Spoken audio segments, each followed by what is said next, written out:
começando mais um episódio do SeviraCast, episódio número 29, falando sempre de gestão, negócios e pessoas. Chegou aqui agora no nosso canal, não sei se você veio por um corte do Instagram, se veio como convidado do nosso convidado ou via plataforma mesmo do SeviraCast.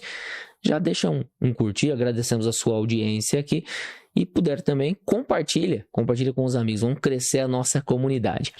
No nosso último episódio, no episódio 28, se você não viu ainda, já fica o convite aqui tem para visualizar esse episódio, nós começamos a falar de cuidar da saúde. Por que cuidar da saúde? Hoje, olhando aqui para o mundo corporativo, tanto empreendendo quanto intraempreendendo, o estresse vai estar presente. A agitação do dia a dia, o tempo... menos tempo do que o necessário para fazer as atividades, menos tempo do que o necessário para cumprir com os objetivos do negócio, sendo você trabalhando no negócio de alguém ou no seu negócio.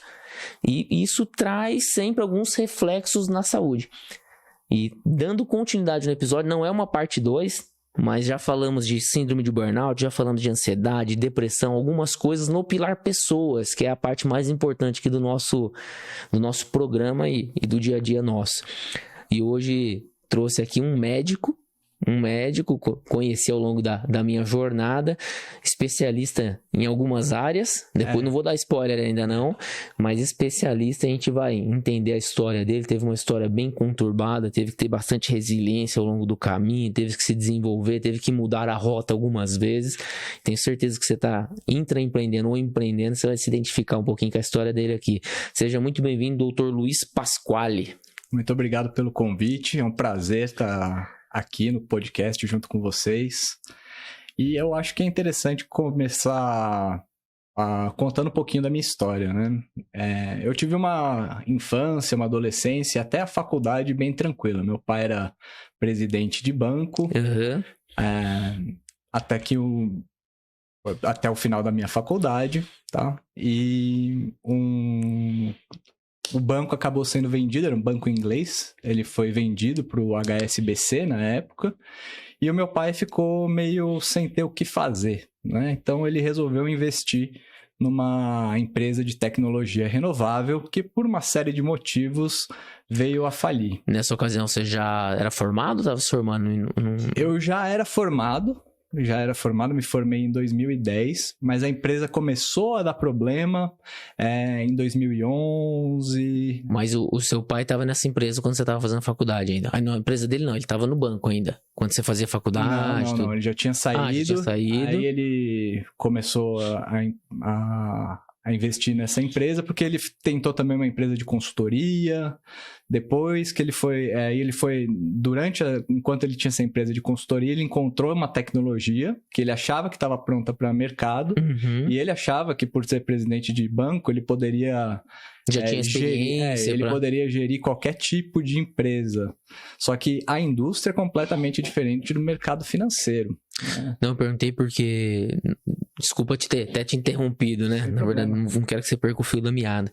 Mas é importante entender alguns detalhes dessa trajetória, porque você mesmo falou, às vezes seu pai é presidente de uma empresa, de um banco, cheio de compromissos, uma autoridade naquilo que ele já fazia, aí saiu, interrompeu o ciclo dele ali.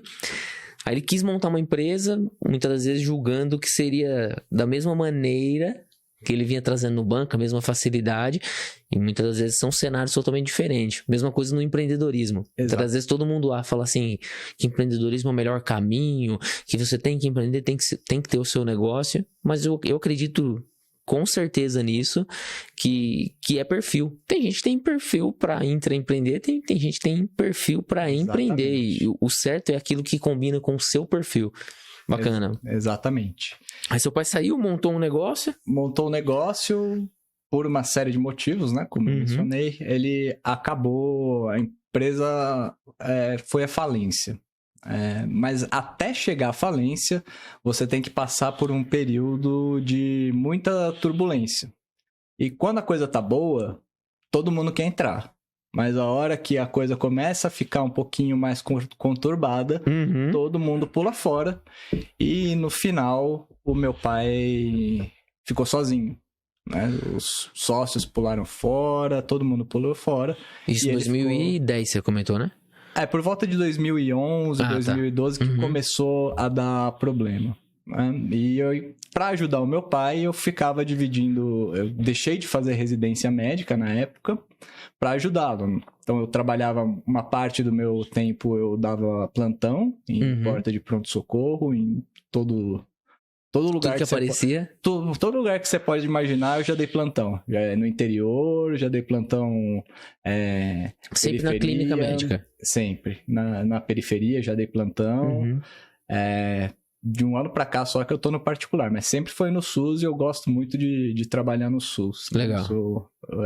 Acho que a gente tem muita sorte de ter o SUS, porque alguns países que são ditos desenvolvidos não têm um sistema público de saúde. Até saiu outro dia uma reportagem na qual, lá nos Estados Unidos, eles estavam jogando na calçada os pacientes que não tinham condição de pagar o tratamento, né? Nossa. Graças a Deus, a gente não precisa passar por isso aqui, né? Quando a gente bateu um papo pra você vir aqui no podcast, eu achei interessantíssimo, porque quando a gente fala de ir cuidando da saúde, além de você ser médico, estar como médico,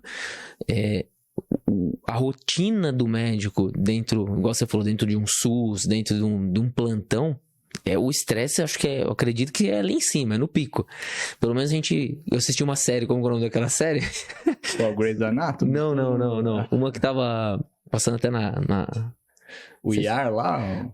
Naquela que Sob Pressão, acho que o nome é Sob Pressão. Sob Pressão da Globo, Isso. Eu assisti alguns episódios, não assisti a série toda, mas ali dá pra você imaginar. Não sei se é aquela loucura do jeito que eles demonstram. Depende do hospital que você vai dar. Eu já dei plantão que é bem aquilo ali mesmo. Mas pega um pico de estresse no médico ali. Mas eu descobri literalmente que entre a vida e a morte. Mas eu descobri que eu sou bom, eu lido bem com estresse. Não, dá pra ver, você é super calmo. Às vezes que a gente conversou super centrado, tranquilo. Então, retomando o raciocínio, né? A empresa... Eu comecei a dividir o meu tempo, né? Até que em 2016 meu pai desistiu e cometeu suicídio. Nossa! Então eu fiquei meio perdido. Sem chão, totalmente. Sem saber o que fazer e resolvi fazer uma pós-graduação em terapia intensiva, em UTI.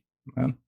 Acabei fazendo pelo Einstein, uma pós em terapia intensiva. Então eu tenho pós-graduação em terapia intensiva para sair da inércia e voltar a estudar, retomar... Nossa, eu imagino que esse período aí foi não foi fácil. Eu fiz terapia por uns 5 anos, passei com psiquiatra, passei com psicólogo, a quem eu agradeço demais, né?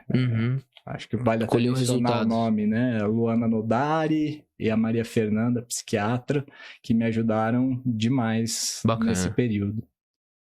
E seguindo em frente, né? Eu também passei por um divórcio, que eu fui casado, né? Depois, logo em seguida, passei por um divórcio.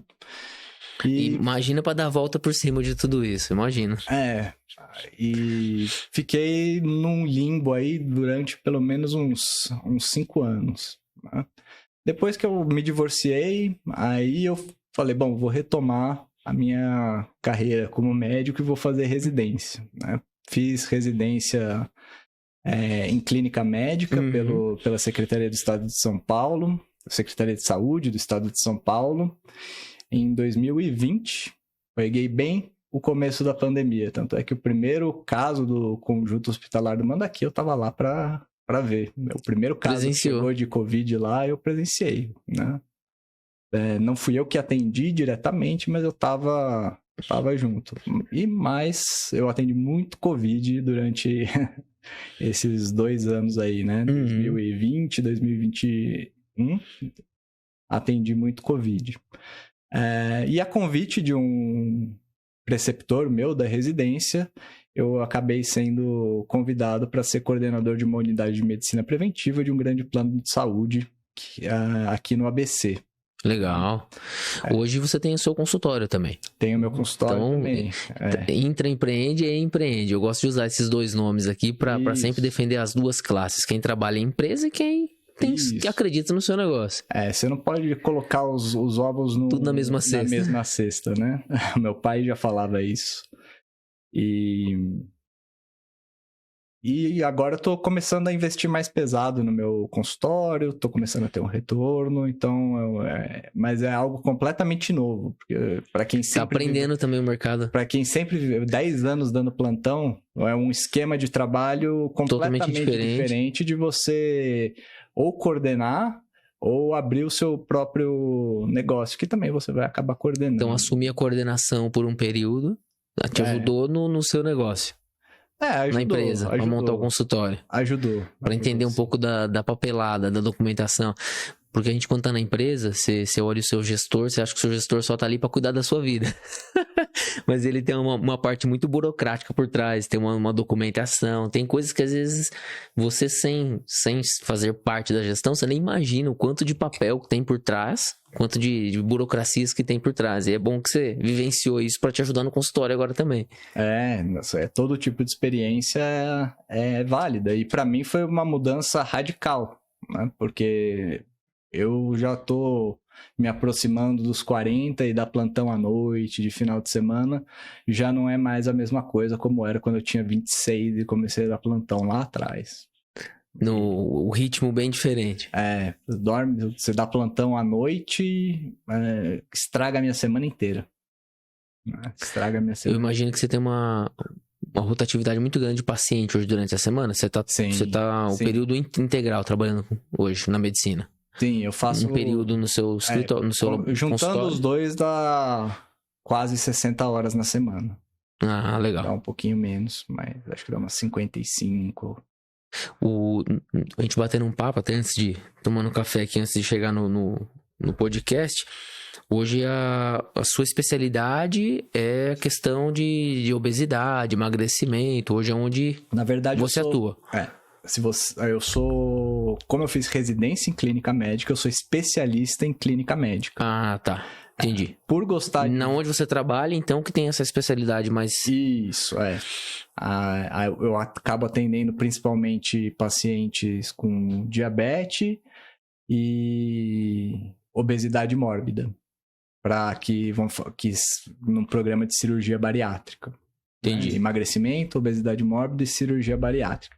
Isso é 90% do meu atendimento no plano de saúde, enquanto que eu atendo também diabetes, também dependentes de insulina, e um pouquinho ali de cardiologia também eu consigo fazer. Então, como especialista em clínica médica, eu consigo atuar em várias áreas e resolver 70%, de acordo até com a Sociedade Brasileira de Clínica Médica. Um clínico bem treinado, ele consegue resolver 70% dos pacientes, né? O problema dos pacientes que chegam aos seus cuidados. Ele é capaz de diagnosticar e tratar 70% dos pacientes que estão sobre os seus cuidados. E uma das grandes dificuldades que eu tenho de montar o meu consultório particular é porque as pessoas deixaram de acreditar no clínico. Porque quando procuram o clínico, ele solicita os exames e aí ele retorna, por exemplo, o paciente retorna com o exame mostrando que ele está com diabetes. Ele fala assim, então vai para o endócrino e encaminha. Virou um encaminhador, não um solucionador. Um encaminhador. Aí eu encaminho, e é também um grande desafio. Você precisa se conhecer e conhecer o seu limite. Você não pode cruzar o seu limite e se meter a fazer uma coisa que você não sabe fazer. Então, encaminhar quando necessário, mas resolver o problema do paciente da melhor forma possível. Mas isso virou Você acredita que chegou nessa conclusão porque o pessoal é muito mais fácil encaminhar e seguir a vida do que resolver tratar o paciente? Algumas pessoas fazem isso, né? Preferem... Vou ganhar do mesmo jeito aqui, vou... Eu acho que isso denegriu. A minha ideia é trazer aquela imagem do médico da família, né? Hoje a gente tem a especialidade medicina da família, né? Eu não tenho essa especialidade. Existe como uma especialidade? Sim, existe. Aí o médico da família, ele já atende criança, gestante. Nas minhas andanças eu acabei aprendendo na prática muitas coisas também. Uhum. Atendi em pronto-socorro de pediatria durante 7 anos, então Entendi. eu sei atender criança. No interior, muitas vezes você era o único médico no hospital, eu fui o único médico no hospital lá, então... Desde um pé quebrado até um ombro deslocado ali que tinha que colocar no lugar, cotovelo, dedo, dar ponto... E o que é legal é... Apesar de tudo, foi uma experiência que hoje contribui muito comigo. Não, e a gente pode fazer sempre aqui um paralelo a qualquer outra profissão, né, doutor? A gente pode fazer um paralelo. Você tá ali, a gente olha do lado de cá falando, estou indo no médico, estou indo buscando uma especialidade, mas do lado de lá é um profissional que como o outro, teve uma trajetória de aprendizado, está dentro de um ambiente de trabalho, que passa lá por uma perseguição do seu chefe, que tem uma dificuldade, que busca um salário... Não. Pode acontecer. Entendi. Pode acontecer. Tem gente que sente que está sofrendo perseguição do chefe, que está passando, que tem dificuldade. Você também tem chefe lá, você também tem um ambiente, muitas das vezes, ruim de trabalhar, ou bom. É um profissional que está trabalhando dentro de um ambiente de trabalho. Então, assim, igual você teve que passar por diversas áreas, para aprender diversas coisas, se submeter, às vezes, a condições de trabalho que não eram favoráveis naquele momento, que não era legal. Por exemplo, parto. Mas trouxe aprendizado. Parto, por exemplo. Eu trabalhei em Parelheiros. Lá em Parelheiros tem uma aldeia indígena ali. Uhum. Então, muitas vezes chegava a gestante ali já com 10 centímetros de dilatação e graças a Deus, 95% dos partos a criança vai nascer com, sem ou apesar de você. Você só encosta nela para falar que você fez, né? Ia nascer. Mas já tivemos que fazer reanimação, que foi bem sucedida. Então, e se submete a situações diversas e que o seu perfil profissional te gera destaque também, te gera crescimento, gera aprendizado, como qualquer outro profissional. Tá trabalhando lá muitas das vezes numa linha de produção e tem que se submeter um dia a limpar uma máquina cheia de graxa. Todo mundo tem os seus altos e baixos. E é aí que você se forma como profissional. Aliás, deixa eu mandar um abraço pro pessoal de Parelheiros. Trabalhei 7 anos lá, acho que foi o lugar que eu trabalhei por mais tempo consecutivo. Um abraço pra todo mundo de lá. Trabalhou bastante tempo. Trabalhei. Lá foi o local que eu fiquei mais tempo consecutivo. Fiquei 7 anos lá. Mas era bom trabalhar, eu reclamava, mas...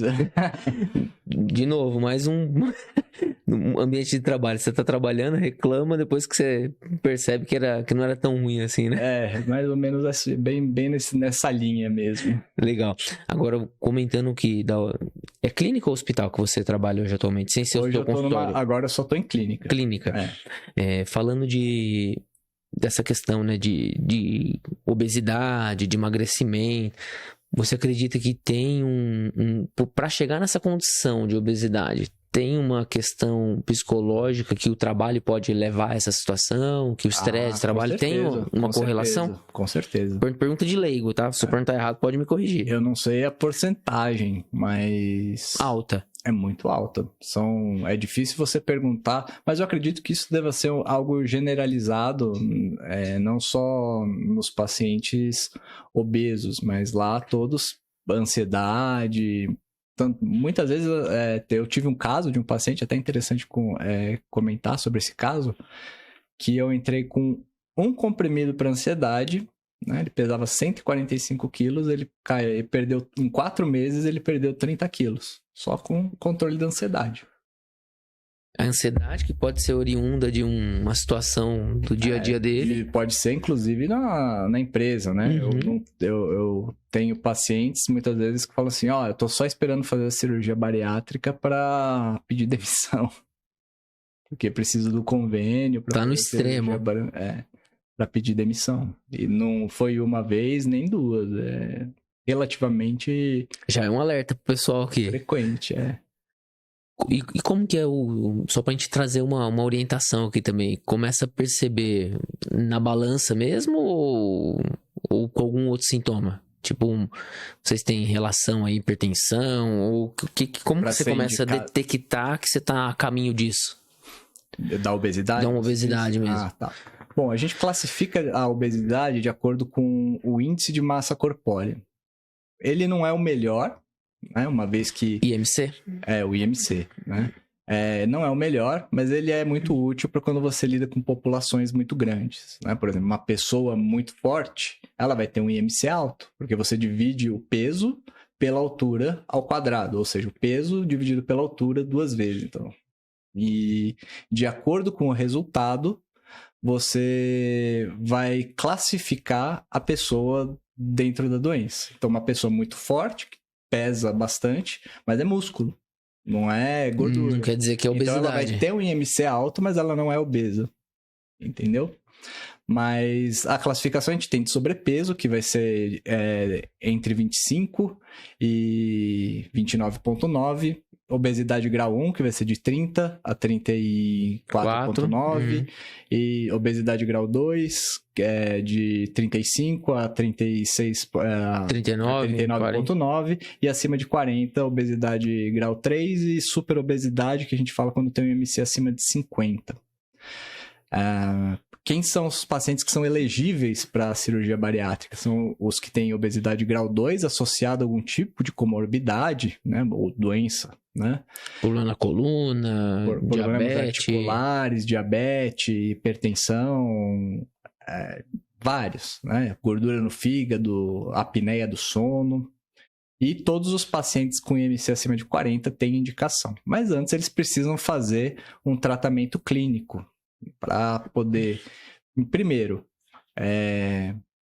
ele vai ter que mudar os hábitos dele, né, os hábitos alimentares, para seguir o resto da vida, já que a obesidade é uma doença crônica e incurável. A gente tem controle... É incurável? É incurável. Eu fiz a mesma pergunta para uma psicóloga aqui na última vez que a gente gravou, e algumas coisas ela falou que não tem cura. Você só se você aprende a controlar... Se você for ver, a maior parte das doenças a gente não tem cura, a gente tem controle. A gente combate... Eu comecei a ter esse olhar de uma semana pra cá. Se você for ver, a gente tem cura para infecções virais e bacterianas, cura para o câncer, para alguns tipos, quando você encontra a tempo, né? Por isso que... O importante é diagnosticar e fazer descobrir. Um diagnóstico precoce. E deve ter alguma coisa a mais que me foge agora da mente, mas são poucas coisas. A maior parte das comorbidades, das doenças, a gente controla, a gente não cura. Então, o tratamento clínico tem basicamente esse objetivo. O primeiro, que é treinar a pessoa, fazer com que ela adquira novos hábitos, entenda o que ela estava fazendo, que ela podia melhorar nos hábitos de vida dela, não só alimentar, como comportamental também. Por isso a importância de uma equipe multidisciplinar com psicólogos, psiquiatra, nutricionistas, educador físico e qualquer outro que o paciente venha precisar. E também o segundo é reduzir o risco cirúrgico do paciente, né? Já que a obesidade, quando você perde peso, a pessoa às vezes é diabética, hipertensa e acaba deixando de ser diabética, hipertensa simplesmente. Achamos mais uma cura, né? Né? Ela deixa de ser hipertensa diabética só com perda de peso. Aí você vai me perguntar, mas quanto de peso? Em torno de 10% do peso. Ela não precisa voltar pro peso normal para ter controle da doença, né? Pro peso com IMC abaixo de 25, entre 18,5 e 25. Se ela perder 10% do peso, ela já tem um controle dessas doenças. Isso por si só já reduz o risco da pessoa na cirurgia, né? Além disso, a obesidade é uma doença que é inflamatória, né? As células de gordura secretam substâncias que promovem a inflamação e isso ataca fígado, rim, músculo, tanto que a obesidade é a terceira causa de cirrose no mundo, né? Nossa!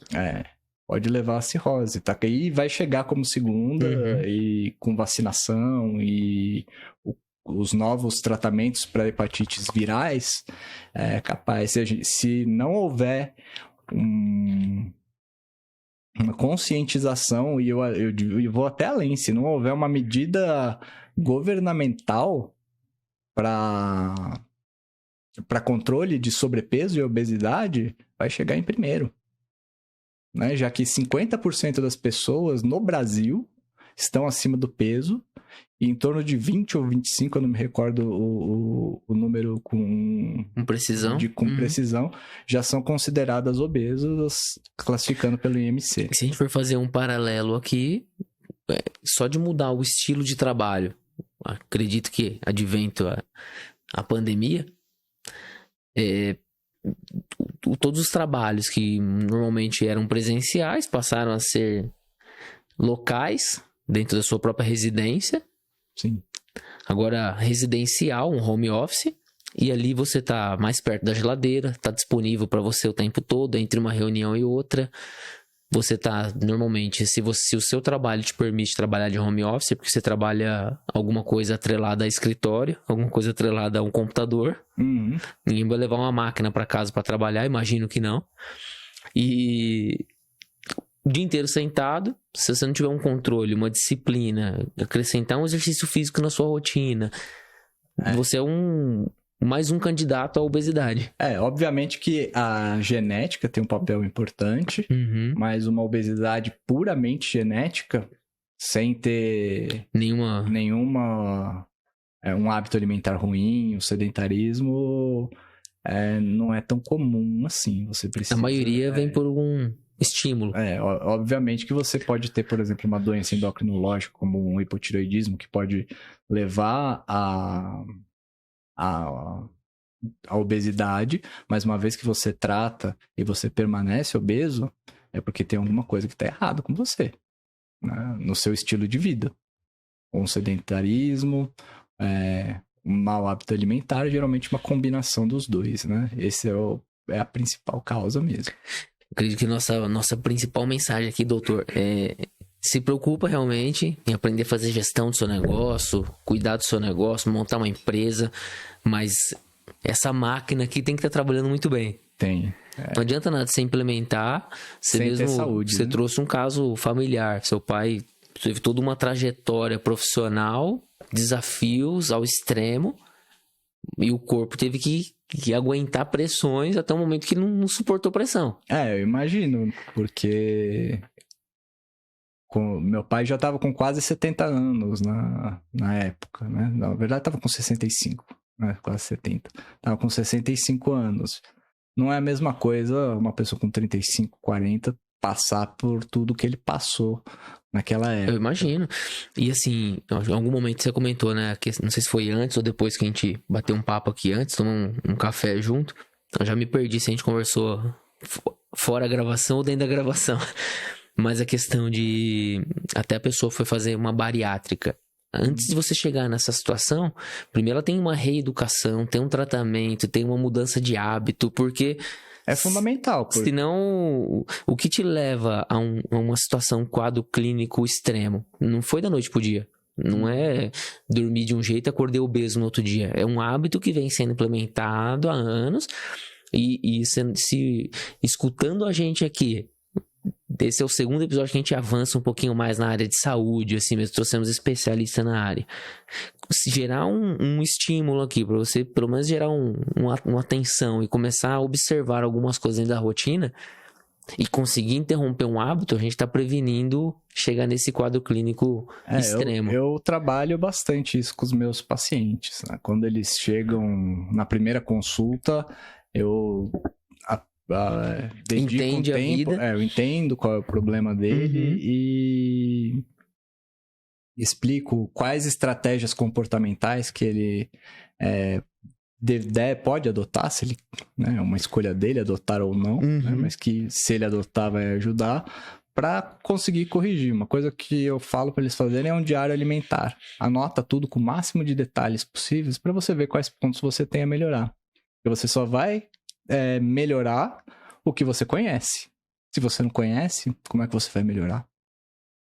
não é? Você só consegue fazer gestão do que já aconteceu, né? Da estatística que aconteceu. Então... Agora, daqui em diante, você precisa, para tomar ação, você precisa entender o que está acontecendo. Né? Além de outras coisas, né? Come devagar, mastiga bem, não façam duas coisas ao mesmo tempo, comer e assistir televisão, porque às vezes você vai comendo, mexendo no celular, se distrai e acaba comendo mais. Ali você só para a hora que acaba o prato, mas você ficou satisfeito na metade do prato. Seu corpo não precisava da outra metade. Você aumentou a dose sem necessidade. Porque você simplesmente por desatenção. Então, principalmente nesses pacientes com obesidade grau 2 e grau 3, é importante prestar atenção na hora de comer. Uma coisa que a gente parece tão simples, que a gente faz desde o primeiro dia que a gente nasceu, que é comer. Mas muitas vezes você tem que reaprender a comer. E comer da forma certa. E se você for olhar para trás, assim, nos seus pacientes, nesse cenário, a grande parte deles oriundo de alguma coisa do trabalho. Podemos falar assim, que a maior parte se desenvolveu com estresse de trabalho. Não sabemos a porcentagem, mas a maior parte. Eu acredito que deva contribuir bastante. O trabalho deva contribuir bastante. Não, foi um alerta fantástico a gente ter colocado isso daqui agora, porque passa distraído. Então, você tá feliz, você desconta na comida. Você vai comemorar em algum lugar. Exatamente. Você tá triste, você desconta ali. Você tá revoltado. Eu peço, inclusive, para os meus pacientes anotarem. Quantas vezes você abre sessão por semana ou por mês? Só mais hoje. Só mais. Vamos comemorar. Quantas vezes... Que nem aquele hábito de tudo que é aniversário, tudo que é acontecimento, tem que levar um bolinho pra todo mundo comer. Pois é, exatamente. No ambiente que trabalha 200 pessoas, todo dia vai ter alguma coisa. Pois é. É verdade. Todo dia vai ter alguma coisa. É verdade. Doutor, pra gente fechar esse ciclo da obesidade aqui, pra gente não ser muito avançado, senão você vai estar dando uma consultoria gratuita aqui. Hoje, bariátrica não é para qualquer pessoa, eu quero fazer bariátrica, tem que se enquadrar em diversos critérios mediante a medicina mesmo. Sim, pela segurança do paciente, inclusive. Porque é o caso extremo. Da mesma forma que eu falei que a obesidade inflamatória, ela é a terceira causa de cirrose no mundo, ela também prejudica a cicatrização, aumenta a mortalidade durante o procedimento, aumenta o risco de complicação, tanto no intraoperatório quanto no pós-operatório, precoce e tardio. Então, é muito importante que a pessoa passe por esse período de tratamento clínico para a segurança dela. Porque a ansiedade fala que eles querem fazer a cirurgia bariátrica para ontem, né? Sem passar... Alguns até chegam a comprar relatório de falência. Né? Para adiantar esse processo. Para adiantar esse processo. Falar que ele já fez o tratamento e não conseguiu. Tem gente que vende. Como assim falência? Se o paciente, ele já, de acordo com a ANS, você tem que seguir um tratamento clínico de ANS, né, que é a Agência Nacional de Saúde Suplementar. Você tem que seguir um tratamento clínico por 2 anos. E... Tendo falha do tratamento, aí sim você é elegível para fazer a cirurgia bariátrica. Então, existe aí um mercado negro de venda de relatórios de falência, né? Uma pessoa falando assim... Não passa o link aí, doutor, pelo amor de Deus, não vai passar um www. Alguma coisa aí. A casa cai pra gente aqui. Aí tem um comércio, tem gente que vende, tem gente que compra, mas essas pessoas que compram estão se arriscando. Entendi. Né? E as pessoas que vendem também, né? Então, basicamente, a pessoa, ela não tem que se julgar obesa. Eu estou mal, olha no espelho, somente espelho. Ela vai ter que fazer cálculos, vai ter que fazer alguma coisa, pelo menos para começar pelo IMC, que não é o mais ideal, mas é um norte. Isso, Ela já vai entrar numa classificação ali. É importante ter um acompanhamento médico com uma equipe multidisciplinar, até eu tenho também... nutricionista, psicólogas que são parceiras, amigas para indicar tudo no meu consultório particular. Lá na unidade onde eu trabalho, a gente já tem tudo isso lá dentro mesmo. Entendi. Eu acho interessante a gente cutucar essas feridas, porque são coisas que a gente às vezes faz vista grossa no dia a dia. E, de novo, não cuida da máquina, que somos nós mesmos, e fica subestimando alguns hábitos, subestimando algumas coisas. E aí quando chega lá na frente, fala, nossa, de repente essa pessoa sofreu alguma coisa, sofreu um infarto, de repente ela tá com insônia, de repente... É aquele famoso lá, ó, ele nunca teve nada, nunca foi no médico, não tinha doença nenhuma porque ele nunca foi no médico e nunca diagnosticou, né? Nunca cuidou. E assim... Por que ele teve isso? Me passou na cabeça que agora eu vou arrumar também uma nutricionista. Eu conheço também 2 nutricionistas, depois eu pego a sua recomendação também. Vou trazer uma nutricionista aqui um dia, porque tem gente que subestima até passar numa nutricionista. Fala assim, não precisa pra fazer receitinha pra mim lá, pra mim fazer vai falar o que eu tenho que comer, o que eu não tenho que comer. É importante até ressaltar que o médico, ele não pode prescrever cardápios, né? Só os nutricionistas podem Isso, cardápio, essa é a palavra. Né? Que é o que eles chamam de planejamento familiar. Alimentar.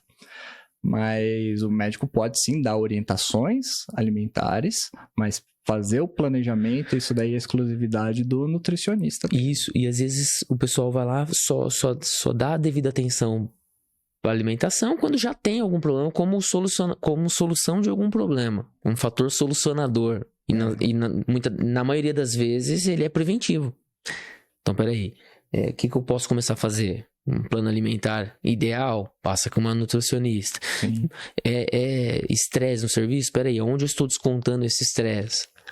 Quais ações? Então, assim, além de corrigir tudo que está em volta das nossas ações no trabalho, também dá atenção para o corpo. E você trouxe vários nortes aqui para a gente na questão do que classifica, o caso extremo lá é a bariátrica, aquilo que consegui tratar dentro de 2 anos, tratou, resolveu. Deixa eu desligar o telefone aqui, tá? Tocou 2ª vez já. Deve ser a Claro me ligando pra vender algum plano aqui, porque da TIM eu já sou cliente, da Vivo eu já sou cliente, então deve ser a Claro. Falta um. Falta um. Vou ter que colocar um 3º chip no celular. Mas, doutor, olhando agora, igual eu falei assim, o médico é mais um profissional que está no mercado. Tem pessoas aqui nós temos, não é a nossa maioria, mas tem uma minoria. Olhando a estatística no YouTube, no canal, dá para me enxergar as idades das pessoas que acompanham o programa. Eu tenho uma minoria lá que é jovem ali a partir dos 16 anos, dos 16 aos 20. Então eu não sei exatamente qual é a maior faixa ali. Mas enfim, pode ter alguém lá que está escutando a gente que tem vontade de ser médico. E essa jornada de estudo é prolongada e para você conseguir residência, conseguir encaixar, falando de carreira aqui agora, falando de posicionamento no mercado, vamos sair da obesidade um pouquinho. Olha, quando eu fiz faculdade, não se mencionava isso. Eu não sei como é que tá a graduação hoje em dia. Se eles ensinam como se tem alguma coisa voltada para administração de consultório. Mas tem um monte de gente vendendo aí, né? Administração de consultório, como montar o seu consultório. Tem um monte de curso aí pela internet. Mas até mesmo ser médico hoje em dia. É uma jornada extremamente complicada ainda, porque a gente tinha aquele tabu. Não, para ser médico tem que estudar não sei quantos anos. Eu acredito que estuda a vida inteira. Sempre tem especialização, não tem? Sim. Você mesmo comentou. Eu tô buscando mais uma. Eu tô fazendo um aperfeiçoamento em nutrição clínica pela USP de Ribeirão. EAD agora, com essa modalidade, facilita muitas coisas, mas é uma coisa que você precisa ter muita disciplina. Precisa estudar, precisa se capacitar, porque a medicina, ela muda assim, ó. Cada dia que passa tem alguma coisa nova, e se você não procurar se atualizar, em 2, 3 anos você já está desatualizado, tomando condutas que eram corretas alguns anos atrás, e agora não é mais, né? E como que é perante o mercado de trabalho assim? Eu sofri isso na pele, inclusive, se você der um tempinho claro. Pra fazer. Quando estava ajudando meu pai, eu deixei de estudar durante uns 2 anos, né? E quando eu... Dividindo a carreira entre empresa e... E quando eu parei, que eu voltei para pós, em UTI, eu falava, tudo bem. Eu lembro que o primeiro módulo, que foi de avaliação hemodinâmica, eu olhei para aquilo lá e falei assim, meu, que é isso? E eu tive que estudar bastante mesmo. E muitos artigos em inglês, né? Que uma coisa é você saber falar inglês, né? Outra coisa é você estudar com termos técnicos em inglês. Fora daquele volume de palavras que você conhece. Alguns termos técnicos que você não usa no seu dia a dia. Hoje em dia eu tenho mais facilidade graças à pós mesmo, porque eu aprendi muitos termos naquela fase. E o pessoal que tá querendo estudar para medicina? Para medicina, hoje no mercado, como que você vê perante... Vamos fazer um comparativo aqui com uma engenharia. Hoje é fácil você ingressar numa engenharia, principalmente se for paga. Você faz ali um vestibular, tudo, mas é relativamente possível entrar. E quando você chega no mercado, tem uma grande parcela que já está formada no mercado com dificuldade, uma outra grande parcela que está com oportunidade, está atuando. E perante a medicina, tá cada vez mais ficando escasso ou cada vez mais ficando... Não, eles estão abrindo cada vez mais... tem mais de 200... Acho que o Brasil é o país que tem mais faculdade de medicina no mundo. Mas, assim, de profissionais formados, assim, então, tem espaço ainda no mercado para atuar? Saúde, espaço sempre vai ter, né? Uhum. Porque se você quiser pegar plantão... lá longe onde ninguém quer ir, você vai conseguir. Sempre tem. Espaço você vai ter. Só que... O que você tem que se submeter? Você tem que se submeter a um deslocamento maior, se submeter a ir para locais com poucos recursos. Então, isso tem. Trabalho você vai ter. Você tem, vamos dizer que uma segurança de que você vai ter trabalho. Mas a qualidade do trabalho que às vezes não ajuda. Porque, principalmente quando você vai trabalhar no SUS, muitas vezes você tem que se virar com muito pouco. Muito pouco. Às vezes você tem ali... Quando eu trabalhei, eu tinha um eletrocardiograma que eu podia ter na hora, um raio-x, e aí se eu quisesse... Qualquer coisa diferente disso. Qualquer coisa diferente disso, você até podia pedir para coletar um exame, mas aí vinha o motoboy buscar para levar, para depois voltar, levava aí 3, 4 horas para você ter um exame na mão, né? Então a clínica foi muito bom. Eu consigo me virar com muito pouco. Porque a clínica é soberana. Né? Então, cada vez é mais importante você não parar de estudar e começar a se atualizar também nessa parte de inteligência artificial, para pré-diagnosticar mais rápido, alguma coisa assim. Não digo isso, não, mas eu acho que de alguma forma, que eu não sei como vai acontecer, você vai precisar aprender a usar isso a seu favor no futuro. Uhum. Mexer com isso, mexer com programação, hoje em dia vai ser fundamental. Vai acabar mesclando um pouco as áreas. Eu não acredito que a inteligência artificial vá substituir o médico num espaço de tempo tão curto assim. Mas que você vai ter que aprender a usar essas tecnologias a seu favor, você vai ter que aprender. Tanto que depois, eu já tô até programando já para depois que eu terminar a minha... Olha aí, eu não paro. Já tô programando, vou começar a ver essa questão de inteligência artificial, programação, alguma coisa nesse sentido.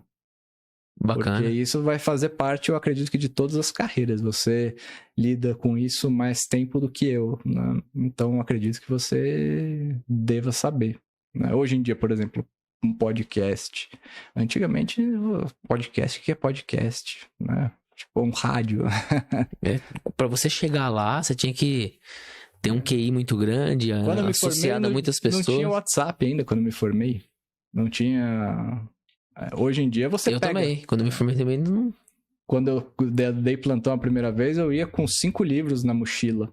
De medo, né? De não saber alguma coisa e aí ter que consultar. Hoje você tem um aplicativo no celular, você tira o celular ali, vê, e o cara... Aí o aplicativo te dá ali mais ou menos o que você precisa, né? Na minha época não tinha, você tinha que se virar mesmo. E os primeiros plantões que eu dei, como eu não fiz residência logo de cara, eu não sou um cara muito religioso, não. Mas eu rezava antes de ir para cada plantão. Para cada plantão. Né? E a tecnologia veio para agregar. Então, eu acho que os profissionais, quem quer fazer medicina, vai ter que aprender, se não sabe, né? Porque essa geração mais nova, eles já nascem sabendo praticamente, né? Já sabem. Mas quem não sabe precisa começar a se atualizar nesse sentido, porque novas tecnologias surgem a todo momento. Todo momento. Então você tem que estar ligado. Em qualquer área que for, não só na medicina, mas na medicina, em qualquer especialidade que você for, desde a clínica médica até a cirurgia plástica, você vai precisar aprender a lidar com tecnologia. Você está trazendo um indício com um olhar de quem está vivendo esse meio. Tecnologia já é fundamental. Pois é. Olha que legal, o pessoal às vezes estuda engenharia ou TI ou alguma coisa, e às vezes vai buscar oportunidade somente em fábrica, indústria, e o hospital tá necessitando disso. Né? Tá necessitando de um olhar, de um aplicativo novo ali na área. Então existem oportunidades para diagnosticar, para que seja um formulário para se aproximar do cliente. Com a Covid, por exemplo, que foi regulamentado, meio na marra, a telemedicina. E acelerou alguns processos. Acelerou alguns processos. É uma coisa que você tem que aprender a fazer. Não existia. Né? E agora existe. Exatamente. De repente. E foi de repente, né? Porque essa pandemia foi uma loucura, né? Ninguém nunca pensou que ia passar por isso. Ficar trancado em casa durante 2 anos. Eu não fiquei porque eu tinha que ir pro hospital todo dia.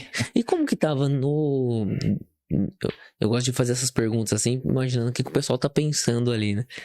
E quando a gente fala do perfil profissional do médico ali, como a gente já falou, existe uma pressão, existe um desafio para entrar na área, o estudo é longo, a jornada é difícil, começar uma residência, tudo quando você olha o médico ali na sala, arrumadinho, legalzinho, parece que é a melhor vida do mundo, mas para ele chegar até aquele ponto ali, teve que se submeter demais a situações difíceis. E não é só isso, né? Os cursos na medicina não são caros, né? Eu tava vendo uma pós... Não são caros? Não, são caros. São caros. São caros. Uhum. Uma pós, hoje, num lugar bom, você não vai pagar menos de 40 mil reais. Aí, ó. E além disso, ainda é caro. E nesse momento, a pergunta que eu ia fazer, essa aqui eu acabei fugindo. Que estourou o Covid, pandemia, lá no meio, e tinha que se deparar, igual você falou, presenciou um primeiro caso que chegou no hospital que você estava, e para lidar com tudo isso. Olha, te falar que eu fiquei bem tranquilo, viu? Você não se estressa fácil, tá anestesiado. Até tranquilo demais, até. Né? Eu brinco que eu falo que eu sou mais corajoso do que o recomendado, né? Mas foi um negócio completamente novo. Completamente novo.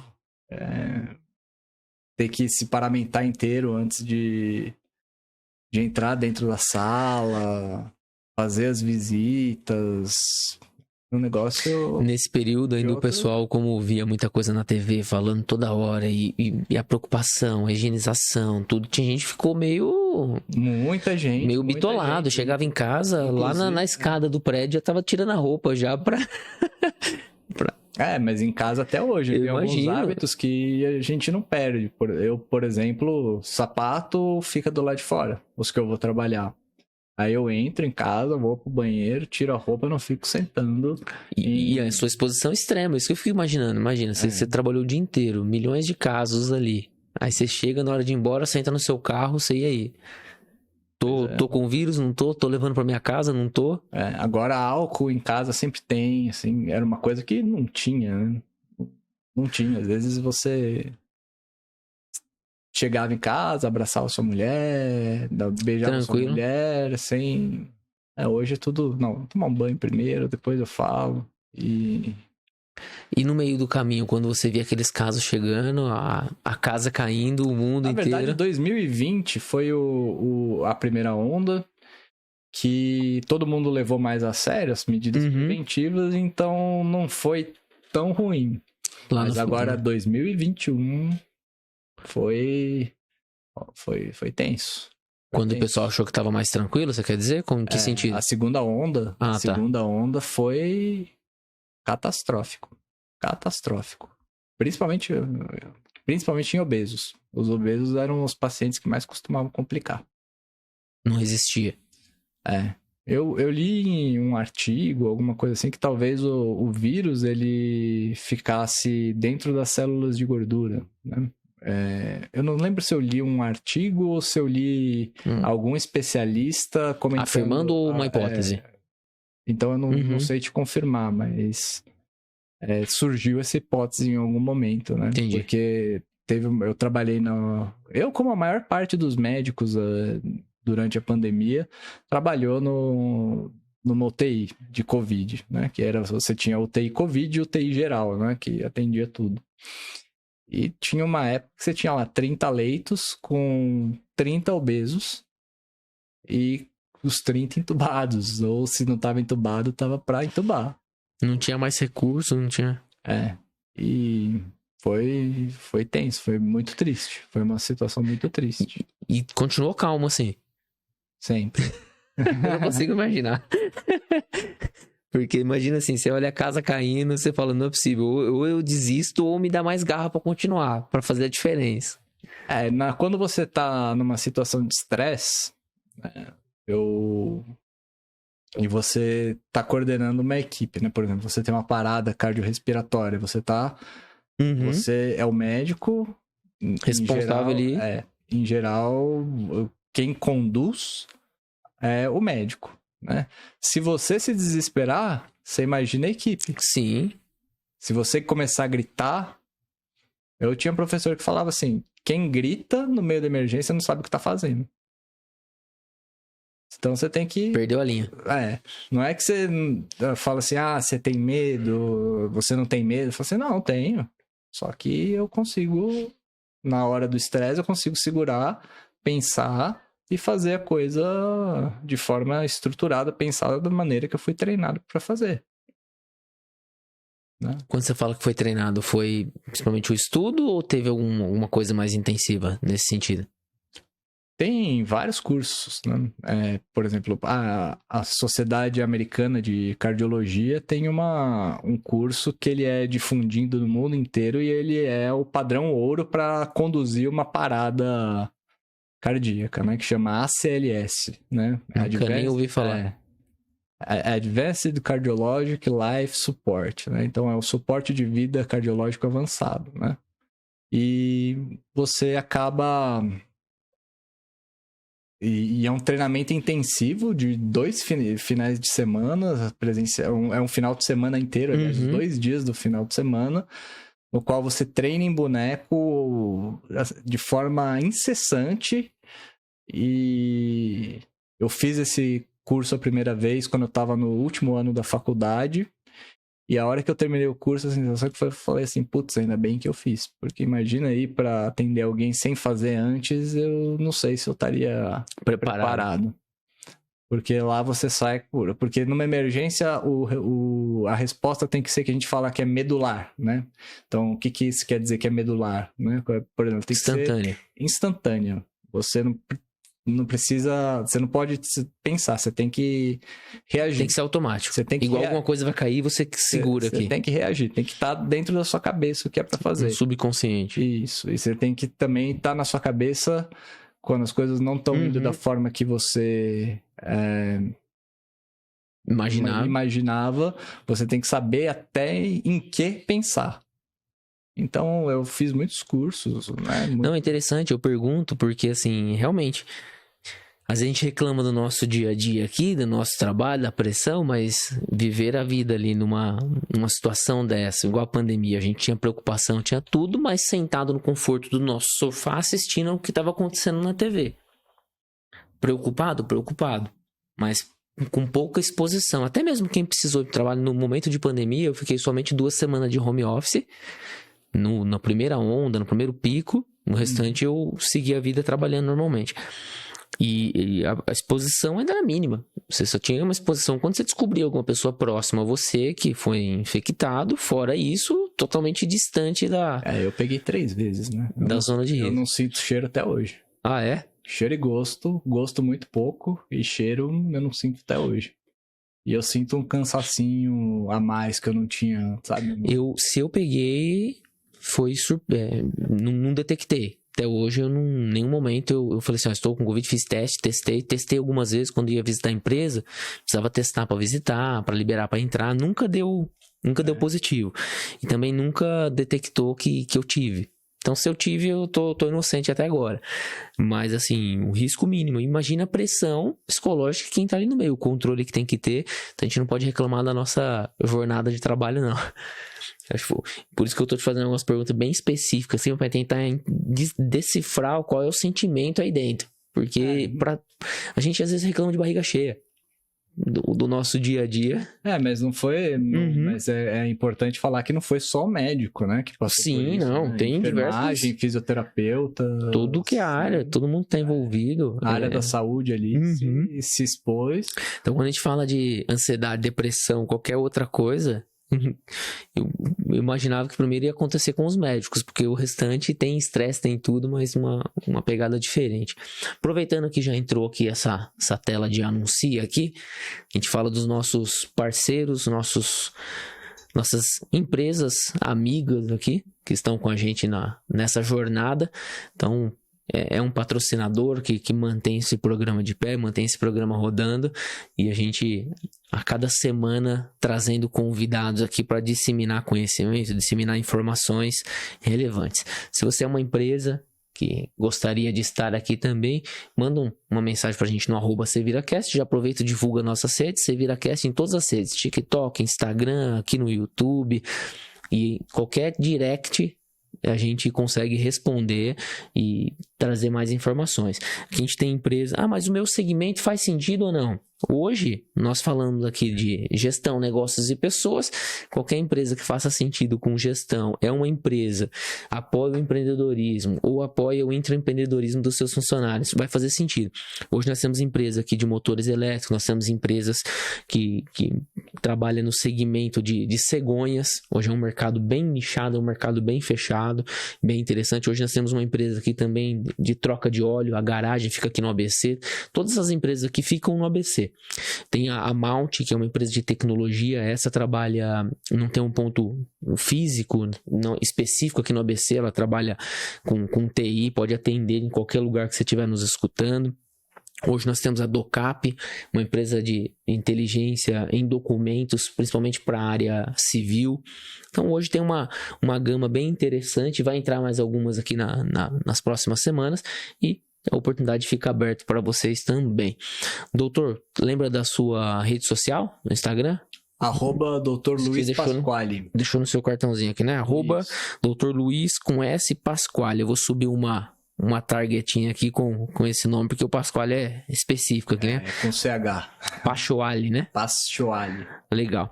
A minha também, a Iber Teodoro, tudo junto, em todas as redes, e SeviraCast em todas as redes também. Deixa uma mensagem final pro pessoal, voltado aí para os desafios de carreira, voltado para o empreendedorismo. Você está passando por um desafio agora também de montar seu consultório, olhando para um retrovisor aí da sua carreira. Que se você tivesse uma informação lá atrás, ia facilitar bastante a sua vida. Coloquei você numa enrascada agora, hein? Me colocou mesmo. Eu acho que... o coração mandar, não tem segredo. Você tem que estar aberto a assumir riscos. Isso excelente. Você tem que ter, não tem jeito de... Se você quer empreender, você tem que assumir risco e se preparar da melhor forma que você puder, estudando, né?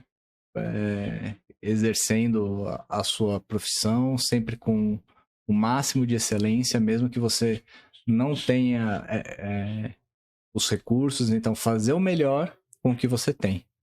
Excelente. Eu acho que é um respeito com o seu cliente, com o seu cliente, o seu paciente, fazer o melhor com o que você tem. Excelente, excelente. Eu até gosto de parafrasear o que esqueci o nome do professor filósofo lá agora.